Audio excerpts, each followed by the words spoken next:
You are standing in an elevator.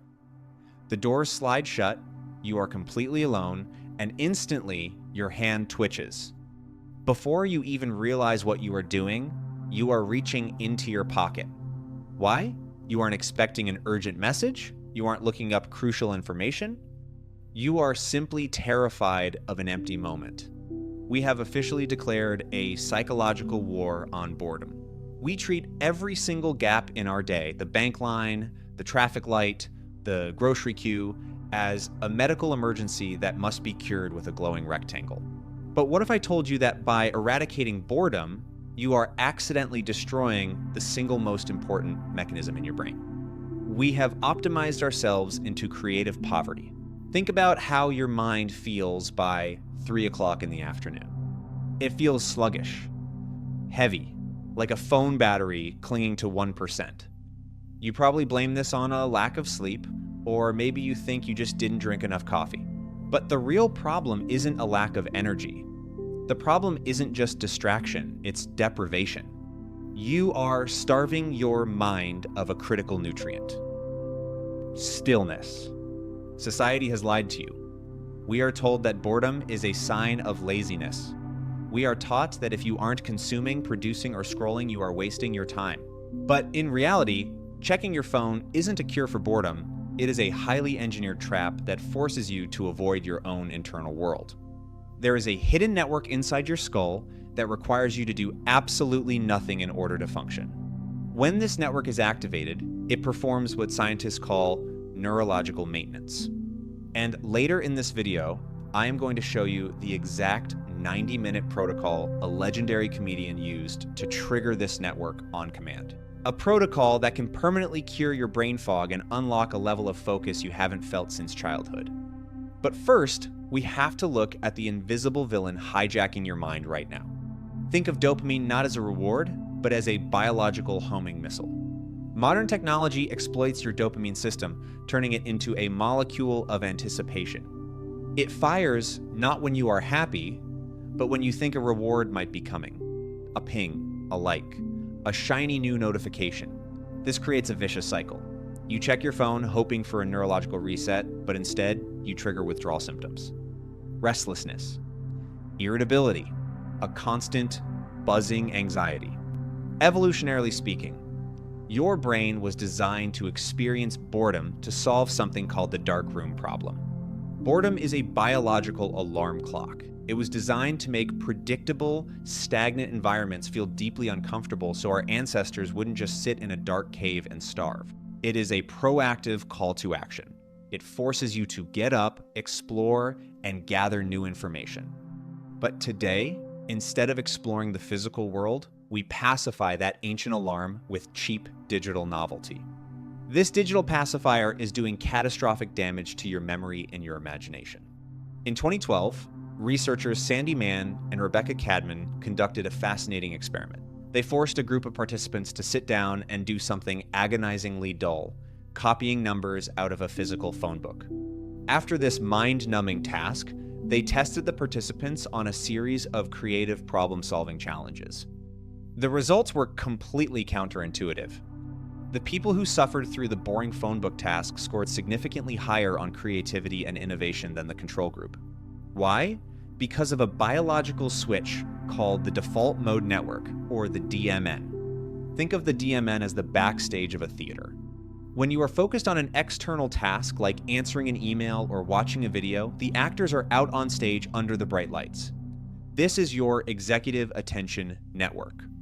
But the executive attention network has a finite battery life. It burns out. When you put down your phone and let yourself be bored, the bright lights shut off. The executive attention network goes to sleep. And that is when the magic happens backstage. When the DMN takes over, your mind isn't idle. It is aggressively connecting dots. It is processing memories, evaluating moral reasoning, planning for your future, and constructing your entire internal narrative. For years, scientists mistakenly thought the DMN was just a task-negative network that only turned on when you were zoned out. But we now know it is heavily active during internal goal-oriented tasks. It is literally doing the heavy lifting of your personality. Brain scans using fMRI technology prove that if you dampen specific regions of the default mode network, human beings literally lose the ability to generate creative solutions. Your brain relies on the DMN to shift from divergent thinking, where you brainstorm a dozen wild ideas, to convergent thinking, where you pinpoint the single brilliant solution. This is exactly why your absolute best ideas always seem to hit you in the shower. The shower is the small wet box. It is one of the last remaining sanctuaries on Earth where you are physically trapped without a screen. You can't scroll, you can't consume, you are forced into mental downtime. Without new input to process, your brain begins to perform a deep clean. Boredom is an emptiness, it's compost. It is a psychological resting phase where your mind, starved of new input, turns over its own soil, allowing seeds of ideas that you planted months ago to finally sprout. Look at the year 1665. The Great Plague swept through England, forcing a young Isaac Newton to flee the city and isolate himself in the quiet countryside. He had no social events, no distractions, just pure, unadulterated boredom. During this stretch of forced idleness, Newton developed calculus, optics, and the theory of gravitation. It became known as his Year of Wonders. But you don't need a global plague to unlock your genius, you just need a system. We need to move from theory to relentless practicality. How do you actually fix this today? It starts with a framework called attention restoration theory. Directed attention, the deep focus used for work, is a limited resource. To restore cognitive sharpness, you need undirected attention. You need to let the mind drift effortlessly. First, you must protect the pauses. Stop reaching for your device during the cracks in your day. When you are waiting in line at the supermarket or standing in an elevator, just wait. Let it be agonizing for a moment. Feel the itch. Then, let your mind wander. Second, embrace the Dutch concept of niksen. Niksen literally translates to doing nothing. Not meditating, not reading a book, nothing. Schedule just 5 to 10 minutes every single day to sit without a purpose. Stare out a window, gaze into space. Science shows that a mere 10-minute reset of pure, undirected attention triggers a measurable spike in cognitive performance and completely resets attentional fatigue. Third, you need to engage in R-mode activities. These are low-stimulation, repetitive tasks designed to frustrate the logical, verbal left side of your brain. Go for a walk without a podcast playing in your ears. Do some knitting. Draw a picture upside down. By starving the analytical brain, you force the creative, spatial right brain to wake up and take the wheel. And finally, the ultimate protocol: space-time isolation. Remember the legendary comedian I mentioned earlier? John Cleese, a master of creative genius, swears by creating a protected space-time oasis.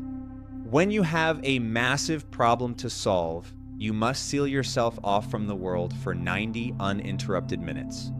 This gives your brain the exact runway it needs to transition from a closed, anxious state into an open, contemplative, and playful mode.